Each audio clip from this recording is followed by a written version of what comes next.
date at a very respectable hour. It wasn't too late, but it wasn't like super early either. You know what I mean? It was like a perfect time. I was like, okay, this dude is like really impressing me before I even get a chance to see him. He gets to, you know, come to pick me up, which is something I usually don't let guys do, but for some reason I felt super comfortable with him because we had exchanged phone numbers. We talked on the phone. His voice didn't sound like weird because I was afraid that was gonna happen. I was like, what if he look all nice but then have a super high-pitched voice or something? Nope, he had a nice sounding voice. I was like, okay. So he picks me up, and when he gets out the car, let's just say he didn't look as much like the game as I thought. Like, I think I built him up way too much. And I was looking like mad, like super fly, like I was looking good, okay? I mean, shorty had the nice little knee boots on. I had a dress on, because like I said, it still was dark. It still was nighttime, but it wasn't like late. And he said that he wanted to take me to a lounge. I think he did say that. So I'm like, all right, well, most of the time they got food at the lounge because it was like around dinner time, technically still. Like, it still was like late dinner time. So I'm like, all right, I'm not gonna eat because I could eat when I get there. And just to let you know, I did have money just in case. I always go out, make sure I have money, my own money, just in case, because you just never know how people behave. So I had money just in case I needed to buy my own food, because I will do that, okay? Because if I'm hungry, I'm eating. Nobody's stopping me, okay? All right, the first thing first, I see that he don't necessarily look as much like the game as I thought, which was kind of like a little deflation, like, all right. But it wasn't completely terrible because he wasn't ugly or anything. Just, I had to bring it down. Like, girl, you took it to the max when you should have, like. So he ain't completely catfished me, but he didn't look like I had built him up in my mind. And his body obviously was not like the game at all, but it wasn't terrible. And so yeah, I'm looking like a snack, looking all snack-tastic and shit. My man gets out the car, he got on some damn, what did he have on? He had on like some joggers and some Gucci slides with socks on and a t-shirt. And I'm like, why you look like you just got out, like you just left the house like you was about to go to the grocery store or something. Like, this don't look like you're coming on a date to meet somebody for the first time. But I was like, you know what? Don't judge him. He might be still cool. Anyway, we get in the car, head to where we going, and to the some hookah lounge out in DC or whatever. The conversation in person still was really cool though. So that was like, all right, you know what? This still might be salvageable. Like, all right, I'm still digging him. His personality is still the same, still consistent. He didn't clam up in person and I didn't act all weird in person. Like, it still was the same vibe that we had on the phone in person, which a lot of times that don't always happen, right? So that was good. So I was like, okay, this is all adding up for reasons why it don't matter that he don't look exactly like the game. Cause we get to the hookah lounge, and it's a lounge that I had never heard of before or seen before, and it's really cute or whatever. And I enjoyed learning about some of the new spots because he took me to another hookah lounge after that. But they didn't serve no food. There was no food there. I was hungry as shit, y'all. Hungry as shit. And of course, he trying to feed me drinks, and I'm just like, you trying to feed me drinks and I ain't eating nothing. I told you I ain't eat nothing. And you still trying to feed me drinks. Okay. So I kind of didn't like that. Here's the kicker.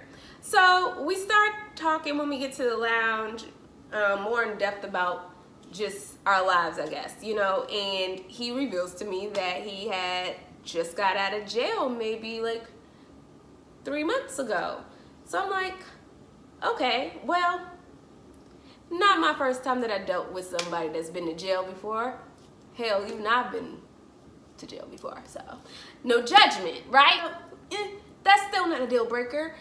And then he tells me that the reason why he went to jail was off some credit card scanner shit. I was like, oh, hell.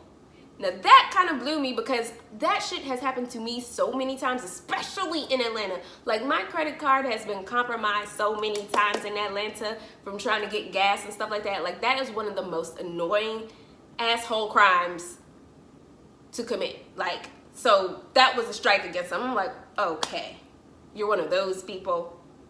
That's annoying. And his justification is just like what a lot of them think, which is, well, I mean, it's more so the bank's problem than the actual person's problem. I'm not doing anything wrong to this person. No, you don't know how that has fucked my life up in so many ways before. So yeah, actually, you are damaging my life, but whatever. He didn't necessarily do it to me personally, but still, I felt it in my soul, and I didn't like that shit. Then he proceeds to start getting extra comfortable with me, talking about how much he likes me and stuff like that, which, okay, wasn't terrible. You know, that was nice. I was like, okay, cool. I'm just like, you know, I hope he know that I'm not, like, trying to jump into a relationship right away, though, because I just finally got over somebody. Like, I ain't trying to just, you know, dive right in. I ain't doing all that. But it's okay. I like that you like me. Cool. As the conversation progressed, Slim started saying stuff like, yeah, so, you know, I feel like you could be my girl, and, you know, we could, like, and he's like, well, I can't have no girlfriend that I don't live with, so we gonna have to live together, and his plan was to put everything in my name. Oh, y'all, I forgot one of the main things. So the crime that he committed for him to go to jail, he actually still was on probation, and he technically wasn't supposed to leave the state that he had committed this crime in, but here he was, living in DC, living it up like he ain't doing shit wrong, okay? I'm like, what? So he goes back to wherever he was from once a month to check in. I'm like, yo, you like to live dangerously. Like, your decision-making skills are a little questionable.